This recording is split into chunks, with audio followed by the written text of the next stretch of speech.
राधे कृष्णा आप सभी को। माघ महात्म्य के अध्याय 24 में हाथी ऋषि मृगशृंग को अपने पिछले जन्म का वृतांत सुना रहा था। अब आगे माघ महात्म्य अध्याय 25। अपने पिछले जन्म का वृतांत बताते हुए वह दिव्य रूपधारी हाथी रूपी जीव ने कहा, इस प्रकार धर्म के मार्ग से चलकर मैंने 1 करोड़ स्वर्ण मुद्राओं का उपार्जन किया। मेरे एक ही पुत्र था जो संपूर्ण गुणों में श्रेष्ठ था। मैंने अपने सारे धन को 2 भागों में बांटकर आधा तो पुत्र को दे दिया और आधा अपने लिए रख लिया। अपने हिस्से का धन लेकर पोखर खुदवाया, नाना प्रकार के वृक्षों से युक्त बगीचा लगवाया, अनेक मंडपों से सुशोभित देव मंदिर बनवाया, मरुभूमि के मार्गों में कुएं बनवाए तथा ठहरने के लिए धर्मशालाएं तैयार कराईं। कन्यादान, गोदान और भूमिदान किए। तिल, चावल, गेहूं और मूंग आदि का भी दान किया। उड़द, धान, तिल और घी आदि का दान तो मैंने बहुत बार किया। तदंतर रस के चमत्कारों का वर्णन करने वाला कोई कापालिक मेरे पास आया और कौतूहल पैदा करने के लिए कुछ करामात दिखाकर उसने मुझे अपने मायाजाल में फंसाकर ठग लिया। उसकी करतूतें देखकर उसके प्रति मेरा विश्वास बढ़ गया और चांदी सोना आदि बनाने के नाम पर मेरा सारा धन बर्बाद हो गया। उस कापालिक ने मुझे भ्रम में डालकर बहुत दिनों तक भटकाया। उसके लिए धन दे देकर मैं दरिद्र हो गया। माघ का महीना आया और मैंने 10 दिनों तक सूर्य उदय के समय महानदी में स्नान किया, किंतु बुढ़ापे के कारण इससे अधिक समय तक मैं स्नान का नियम चलाने में असमर्थ हो गया।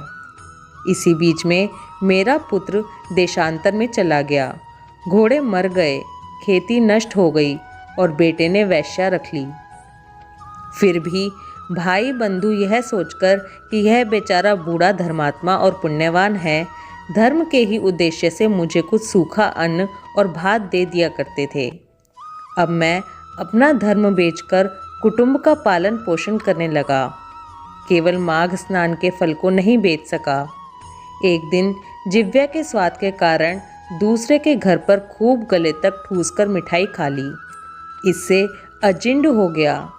अजिंड से अतिसार की बीमारी हुई और उससे मेरी मृत्यु हो गई। केवल माघ स्नान के प्रभाव से मैं 1 मनवंतर तक स्वर्ग में देवराज इंद्र के पास रहा और पुण्य की समाप्ति हो जाने पर हाथी की योनि में उत्पन्न हुआ। जो लोग धर्म बेचते हैं वे हाथी ही होते हैं। हे विप्रवर, इस समय आपने हाथी की योनि से भी मेरा उद्धार कर दिया। मुझे स्वर्ग की प्राप्ति करवाने के लिए आपने पुण्य दान किया है। हे मुनीश्वर, मैं कृतार्थ हो गया, कृतार्थ हो गया, कृतार्थ हो गया। आपको नमस्कार है, नमस्कार है, नमस्कार है। यूं कहकर वह स्वर्ग को चला गया। सच है, सत्पुरुषों का संग उत्तम गति प्रदान करने वाला होता है। इस प्रकार महानुभाव मृगशृंग उस वैश्य को हाथी की योनि से मुक्त करके स्वयं गले तक पानी में खड़े हो सूर्य नंदन यमराज की स्तुति करने लगे।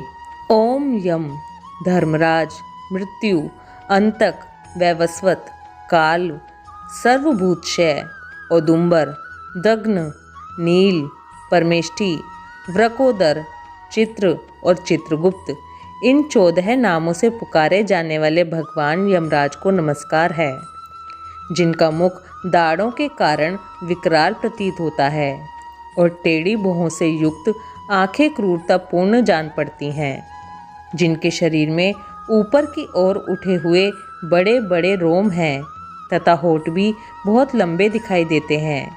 ऐसे आप यमराज को नमस्कार है। आपके अनेक भुजाएं हैं, अनंत नख हैं तथा कज्जलगिरी के समान काला शरीर और भयंकर रूप है। आपको नमस्कार है। हे भगवान, आपका वेश बड़ा भयानक है। आप पापियों को भय करते हैं। बहुत बड़ा भैंसा आपका वाहन है। आपके नेत्र दहकते हुए अंगारों के समान जान पड़ते हैं। आप महान हैं। मेरु पर्वत के समान आपका विशाल रूप है। आप लाल माला और वस्त्र धारण करते हैं, आपको नमस्कार है। कल्पांतर के मेघों के भांति जिनकी गंभीर गर्जना और प्रलयकालीन वायु के समान प्रचंड वेग है, जो समुद्र को भी पी जाते हैं, संपूर्ण जगत को ग्रास बना लेते हैं, पर्वतों को भी चबा जाते हैं और मुख से आग उगलते हैं, उन भगवान यमराज को नमस्कार है। भगवान अत्यंत घोर और अग्नि के समान तेजस्वी काल रूप मृत्यु तथा बहुत से रोग आपके पास सेवा में उपस्थित रहते हैं, आपको नमस्कार है। आप साधुओं पर सदा स्नेह रखते, वाणी से उनमें प्राणों का संचार करते, वचनों से संतोष देते और गुणों से उन्हें सर्वस्व समर्पण करते हैं।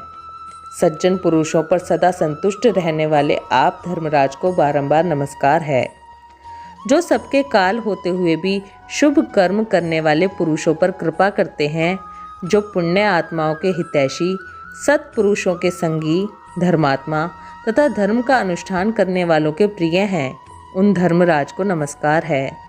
जिसकी पीठ पर लटके हुए घंटों की ध्वनि से सारी दिशाएं गूंज उठती हैं तथा जो ऊंचे ऊंचे सींगों और फुंकारों के कारण अत्यंत भीषण प्रतीत होता है, ऐसे महान भैंसे पर जो विराजमान रहते हैं तथा जिनकी 8 बड़ी बड़ी भुजाएं क्रमशः नाराज, शक्ति, मूसल, खड्ग, गदा, त्रिशूल, पाश और अंकुश से सुशोभित हैं, उन भगवान यमराज को प्रणाम है।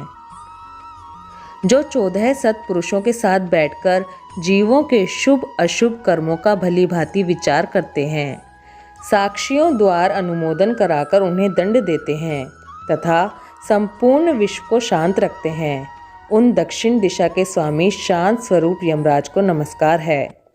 जो संपूर्ण विश्व से उत्कृष्ट, निर्मल, जगत के पालक, ब्रह्म, विष्णु तथा शिव के प्रिय, सबके शुभाशुभ कर्मों के उत्तम साक्षी तथा समस्त संसार को शरण देने वाले, माता संज्ञा के सुयोग्य पुत्र तथा यमुना जी के ज्येष्ठ भ्राता आप यमराज को मेरा नमस्कार है।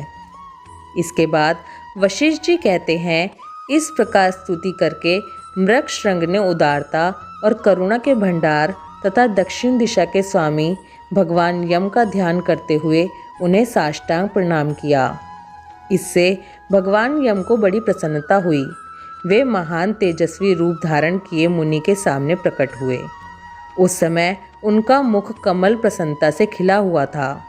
यमराज ने कहा, हे मुने, मैं तुम्हारे इस स्तोत्र से बहुत संतुष्ट हूँ और तुम्हें वर देने के लिए यहाँ आया हूँ। तुम मुझसे मनोवांछित वर मांगो, मैं तुम्हें अभीष्ट वस्तु प्रदान करूँगा। उनकी बात सुनकर मुनीश्वर मृगशृंग उठकर खड़े हो गए। यमराज को सामने उपस्थित देखकर उन्हें बड़ा विस्मय हुआ। उनके नेत्र प्रसन्नता से खिल उठे। उन्होंने हाथ जोड़कर कहा, हे भगवान, इन कन्याओं को प्राण दान दीजिए। मैं आपसे बारंबार यही याचना करता हूँ। मुनि का कथन सुनकर धर्मराज ने अदृश्य रूप से उन ब्राह्मण कन्याओं को उनके शरीर में भेज दिया। तभी सोकर उठे हो ऐसे वो सभी कन्याएं उठकर खड़ी हो गईं। अपनी बालिकाओं को सचेत होते देख माताओं को बड़ा हर्ष हुआ। कन्याएं पहले की ही भांति अपना वस्त्र पहनकर माताओं के साथ अपने घर गईं। वशिष्ठ जी कहते हैं, इस प्रकार मुनि मृगशृंग को वरदान दे यम देवता अपने पार्षदों के साथ अंतर्ध्यान हो गए। इधर ब्राह्मण भी यमराज से वर पाकर बड़ी प्रसन्नता के साथ अपने आश्रम को लौटे। जो मानव प्रतिदिन यमराज की इस स्तुति का पाठ करेगा, उसे कभी यम यातना नहीं भोगनी पड़ेगी। उसके ऊपर यमराज प्रसन्न होंगे। उसकी संतति का कभी अपमृत्यु से पराभव नहीं होगा। उसे इस लोक और परलोक में भी लक्ष्मी की प्राप्ति होती है और उसे कभी रोगों का शिकार नहीं होना पड़ेगा। माघ महात्म अध्याय 25 समाप्त। ओम नमो भगवते वासुदेवाय नमः। राधे कृष्णा।